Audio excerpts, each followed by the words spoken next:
بسم اللہ الرحمن الرحیم نحمدہ ونصلی علی رسولہ الکریم اما بعد۔ انجینئر محمد علی مرزا نے ایک ویڈیو اپلوڈ کی انڈیا اور پاکستان کے علماء اور بزرگوں کی 19 گستاخانہ عبارتیں۔ ان عبارتوں کے اندر جو انجینئر محمد علی مرزا نے جو تشریحات کی، جو باتیں پیش کی، اس حوالے سے اس کے جوابات کا سلسلہ چل رہا ہے۔ آج تیسرا حصہ ہے۔ آپ حضرات انتہائی اطمینان سے گفتگو سنیں، مکمل دلائل سنیں، اس کے بعد فیصلہ کریں، بغیر کسی تعصب کے، بغیر کسی تفرقہ کے، بغیر کسی کی جدا کرنا نیت کیے آپ اتصال کے ساتھ، اتفاق کے ساتھ آپ گفتگو سنیں۔ تو میں گفتگو شروع کرتا ہوں۔ کشف المحجوب کے اندر ایک واقعہ حضرت علی حجویری رحمۃ اللہ تعالی علیہ نے ذکر فرمایا ہے کہ امام ابو حنیفہ رحمۃ اللہ تعالی علیہ نے خواب دیکھا کہ انہوں نے آپ علیہ الصلوۃ والسلام کی مبارک قبر کو کھودا ہے اور آپ علیہ الصلوۃ والسلام کی مبارک ہڈیوں کو نکالا ہے، جمع کیا ہے۔ تو امام ابو حنیفہ رحمۃ اللہ علیہ نے جب یہ خواب دیکھا تو امام صاحب پریشان ہو گئے۔ پریشان ہونے کے بعد وہ امام ابن سیرین رحمۃ اللہ علیہ کے پاس آئے یا انہوں نے کسی کو بھیجا، تو امام ابن سیرین رحمہ اللہ تعالی علیہ نے تعبیر یہ دی کہ اللہ رب العزت آپ سے نبی علیہ الصلوۃ والسلام کی احادیث کو جمع کرنے کا کام لیں گے۔ تو یہ تو وہ خواب تھا کہ جس پہ انجینئر محمد علی مرزا نے جو ہے وہ اعتراض کیا، اور جو بھی اس نے ساری گفتگو کی اس حوالے سے آپ اس کی گفتگو سن سکتے ہیں۔ بانگلہ کشف المحجوب میں، اور اس میں انہوں نے ایک لکھا واقعہ کہ امام ابو حنیفہ رحمۃ اللہ علیہ کو ایک دفعہ خواب آئی کہ انہوں نے دیکھا کہ نبی صلی اللہ علیہ وسلم کی قبر مبارکہ وہ کھود کر اس میں سے حضور کی ہڈیاں جمع کر رہے ہیں، والعیاذ باللہ تعالی۔ یہ جناب کشف المحجوب میں لکھا ہوا ہے۔ اچھا، وہ امام حنیفہ رحمۃ اللہ علیہ ڈر کے اٹھے کہ میں نے کیسا خواب دیکھا، تو اپنے استاد ابن سیرین رحمۃ اللہ علیہ کے پاس گئے۔ اب یہ واقعہ پتہ نہیں ہے کہ نہیں ہے، بل وہ جوڑا ہوا ایک واقعہ چل رہا ہے تو لکھا تو ہوا ہے نا، میں بیان تو کروں گا۔ تو ان کو کہا، تو انہوں نے کہا کہ آپ کے لیے تو اس خواب میں بڑی بشارت ہے کہ آپ نبی صلی اللہ علیہ وسلم کی سنتوں کو جمع کریں گے۔ سبحان اللہ! پھر وہ سننے والے کہتے ہیں سبحان اللہ، دیکھو جی امام حنیفہ رحمۃ اللہ علیہ نے کتنا بڑا کارنامہ کیا، والعیاذ باللہ تعالی۔ نبی صلی اللہ علیہ وسلم کے بارے میں ایسا گستاخانہ خواب بیان کرنا، امام حنیفہ نے کوئی ایسا خواب نہیں دیکھا۔ وہ صحیح سند سے ثابت کریں، ان کی پہلے کو کتاب ہی ثابت کر دیں۔ اپنے بزرگوں کی شان کو بڑھانا ہے تو نبی صلی اللہ علیہ وسلم کو تختہ مشق کیوں بنایا؟ کیا دنیا میں کسی مسلمان کا یہ عقیدہ ہے کہ حضور صلی اللہ علیہ وسلم کی قبر میں ہڈیاں ہیں؟ والعیاذ باللہ تعالی۔ اہل سنت کے ماننے والے تینوں گروہ، بریلوی، دیوبندی، اہل حدیث، ایون اہل تشیع، سب کا یہ عقیدہ ہے کہ آپ صلی اللہ علیہ وسلم کا جسم مبارک بالکل صحیح حالت میں مدینہ شریف میں قبر اطہر کے اندر موجود ہے۔ اور عقیدہ کیوں ہے؟ وہ تو حدیث ہیں، اتنی زیادہ حدیث موجود ہے اس ٹاپک پہ۔ تو ناظرین، آپ نے انجینئر محمد علی مرزا کی گفتگو سنی۔ اس کے اندر بنیادی طور پر دو باتیں انتہائی قابل غور ہیں۔ سب سے پہلے یہ خواب، دوسرا جو انجینئر محمد علی مرزا نے کہا کہ کسی مسلمان کا یہ عقیدہ ہو سکتا ہے۔ تو یہ دو باتیں ان کے حوالے سے میں آپ کی خدمت میں عرض کرتا ہوں۔ سب سے پہلے خواب کی شرعی حیثیت کیا ہے، خواب طبی اعتبار سے کیسا ہوتا ہے، اس کے حوالے سے میں 3-4 دلائل آپ کی خدمت میں عرض کروں گا، اور اس کے بعد آگے انشاءاللہ العزیز اس واقعہ کی سند پہ میں بحث کروں گا انشاءاللہ العزیز۔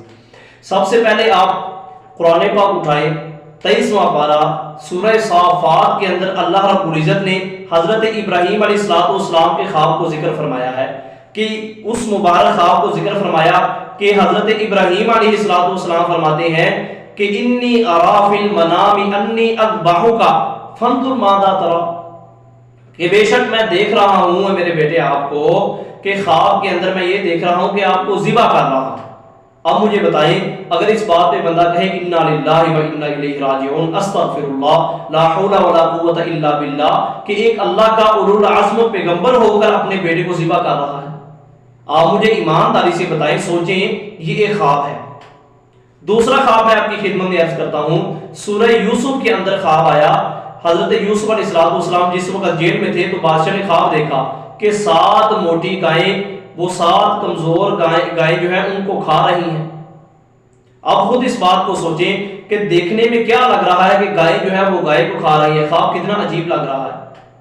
تو اگر بندہ خواب کی طرف نیت کرے، چونکہ خواب جو ہے یہ ایک غیر اختیاری عمل ہوتا ہے، بندے کے اختیار میں نہیں ہوتا بندہ کیسا بھی خواب دیکھ سکتا ہے، کس طرح کے خواب بندہ دیکھ سکتا ہے۔ میں مشکوٰۃ شریف کے اندر ایک واقعہ مذکور ہے، وہ میں آپ کی خدمت میں عرض کرتا ہوں۔ ام فضل جو کہ بیوی ہیں حضرت عباس رضی اللہ تعالیٰ عنہ کی، نبی علیہ الصلوۃ والسلام کی چاچی ہیں، انہوں نے خواب دیکھا۔ خواب کیا دیکھتے ہیں کہ نبی علیہ الصلوۃ والسلام کے مبارک جسم سے ایک ٹکڑا الگ ہوا ہے، اور آپ علیہ الصلوۃ والسلام کو عرض کرنے لگی کہ وہ میری گود میں آپ کے جسم کا ٹکڑا گر گیا ہے، تو پریشان ہو گئی۔ تو نبی علیہ الصلوۃ والسلام کی خدمت میں حاضر ہو کر خواب کو بیان کیا، انتہائی پریشان ہے۔ تو نبی علیہ الصلوۃ والسلام نے بشارت دی کہ آپ کو مبارک ہو کہ میری بیٹی فاطمہ کو اللہ بیٹا عطا فرمائے گا کہ جو آپ کی گود میں کھیلے گا۔ اب میں نے دو دلیلیں قرآن پاک سے پیش کی، ایک مشکوٰۃ شریف سے میں نے آپ کے سامنے یہ واقعہ نقل کیا۔ اب ان تینوں کو اگر ہم مد نظر رکھیں تو ان تینوں واقعات کو، ان تینوں خوابوں کو مد نظر رکھتے ہوئے ظاہر کچھ اور ہے، باطن کچھ اور ہے۔ سب سے بڑھ کر تعجب ہوتا ہے کہ اپنے بیٹے کو حضرت ابراہیم علیہ السلام خواب میں ذبح کر رہے ہیں۔ اگر کوئی بندہ کہے کہ ایک پیغمبر ہو کر اپنے بیٹے کو ذبح کر رہا ہے، اب دیکھیں خواب کی بظاہر صورت کیا ہے اور در حقیقت اللہ رب العزت کو منظور کیا ہے۔ تو اسی طرح امام ابو حنیفہ رحمۃ اللہ علیہ کو خواب آیا، امام ابو حنیفہ رحمۃ اللہ علیہ کو خواب آیا ہے، تو یہ خواب چونکہ غیر اختیاری ہے، کوئی بھی آ سکتا ہے، اس کی تعبیر کیا ہو سکتی ہے وہ علماء حضرات بہتر بتاتے ہیں۔ تو امام ابن سیرین رحمہ اللہ تعالیٰ نے اس کی تعبیر بتلائی کہ اللہ رب العزت آپ سے نبی علیہ الصلوۃ والسلام کی احادیث کو جمع کرنے کا کام لیں گے، اور اللہ رب العزت نے لیا۔ دوسری جو قابل غور بات ہے وہ کہا کہ مسلمانوں کا یہ عقیدہ ہو سکتا ہے۔ یاد رکھیں مسلمانوں میں سے کسی کا بھی یہ عقیدہ نہیں ہے کہ نبی علیہ الصلوۃ والسلام کی قبر مبارک میں نبی علیہ الصلوۃ والسلام کی مبارک ہڈیاں ہیں۔ عقیدہ یہ ہے کہ جس طرح ایک حدیث مبارکہ میں آتا ہے، نبی علیہ الصلوۃ والسلام نے فرمایا ان اللہ حرم علی الارض ان تأکل اجساد الانبیاء، او کما قال علیہ الصلوۃ والسلام، کہ اللہ رب العزت نے زمین پہ انبیاء کے جسم کو حرام کر دیا ہے، تو جو انبیاء کا جسم ہے اس کو مٹی کبھی نہیں کھا سکتی۔ یہ تمام مسلمانوں کا اہل و سنت والجماعت کا یہ اجماعی عقیدہ ہے۔ اب اس میں عقیدے والی بات نہیں ہے، اس خواب پہ عقیدے کی بنیاد نہیں رکھی گئی، یہ محض الزام لگایا ہے۔ بقیہ جو تیسری بات انجینئر محمد علی مرزا نے کہی کہ اس کی صحیح سند سے ثابت کریں۔ اب انجینئر محمد علی مرزا کا مطالبہ یہ ہے کہ یہ واقعہ صحیح سند کے ساتھ پیش کیا جائے، تو لے جی جناب آپ کی خدمت میں یہ واقعہ سند کے ساتھ پیش کر دیتے ہیں۔ دیکھیں اس واقعہ کی ثقافت کا آپ حساب لگائیں۔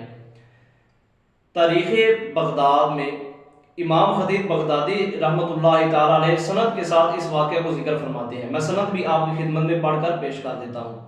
اخبرنا القاضی ابو بکر محمد بن عمر الداودی قال اخبرنا عبید اللہ احمد بن یعقوب امقری قال حدثنا محمد بن سلیمان الباغندی قال حدثني شعیب بن ایوب حدثنا ابو یحیی الحمانی سمعت، یہ فرماتے ہیں کہ میں نے سنا امام ابو حنیفہ رحمۃ اللہ تعالی علیہ سے۔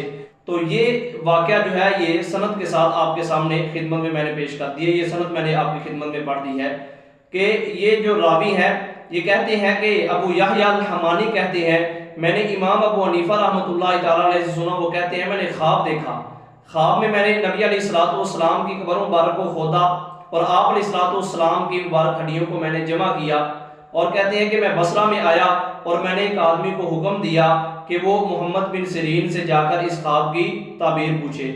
تو اس آدمی نے جا کر فسألہ، سوال کیا جا کے محمد بن سیرین رحمہ اللہ تعالی سے، فقال، امام بن سیرین کہتے ہیں ھذا رجل ينبش اخبار رسول اللہ صلی اللہ علیہ وسلم، یہ وہ آدمی جس نے یہ خواب دیکھا ہے وہ نبی علیہ السلام کی مبارک احادیث کو جمع کرے گا۔ تو یہ جناب سند کے ساتھ میں نے آپ کی خدمت میں عرض کر دیا، اور یہ سارے کے سارے راوی ثقہ ہیں، امام ذہبی رحمۃ اللہ تعالی علیہ اور امام خطیب بغدادی رحمۃ اللہ علیہ، انہوں نے ان کی توثیق کی ہے۔ تو آخر میں یہ بات عرض کروں گا خلاصہ کے طور پر، بات سمجھیں کہ جو خواب ہے یہ ایک غیر اختیاری عمل ہے، ایک بات۔ دوسری بات میں نے آپ کی خدمت میں دلائل کے ساتھ یہ بات ثابت کی ہے کہ خواب کی ظاہری شکل بعض اوقات کچھ اور ہوتی ہے اور اندرونی شکل کچھ اور ہوتی ہے۔ میں نے قرآن پاک سے 2 خواب اور مشکوٰۃ شریف کی حدیث سے میں نے آپ کی خدمت میں یہ بات پیش کر دی ہے۔ تو اس بات کو سمجھنا چاہیے، بلا وجہ گستاخی کا فتویٰ مت لگا دینا چاہیے، بات کو مکمل طور پہ سمجھنا چاہیے، نہ ہی یہ مسلمانوں کا عقیدہ ہے جیسے کہ انجینئر مرزا جیلوی نے کہا کہ ایسا عقیدے کی کوئی بات نہیں۔ اس میں ایسا عقیدہ نہیں، بلکہ یہ خواب ہے اور خواب کی بنا ایک بشارت ہے، بس اس میں تو ایسی کوئی بات نہیں ہے۔ نہ ایک مسلمان ایسا مانتا ہے کہ نبی علیہ السلام اپنی مبارک قبر میں اس طرح ہوں گے، معاذ اللہ ثم معاذ اللہ۔ اللہ رب العزت بات سمجھنے کی توفیق عطا فرمائے۔ وآخر دعوانا الحمدللہ رب العالمین۔ تبارك الذي نزل الفرقان على عبده ليكون للعالمين نذيرا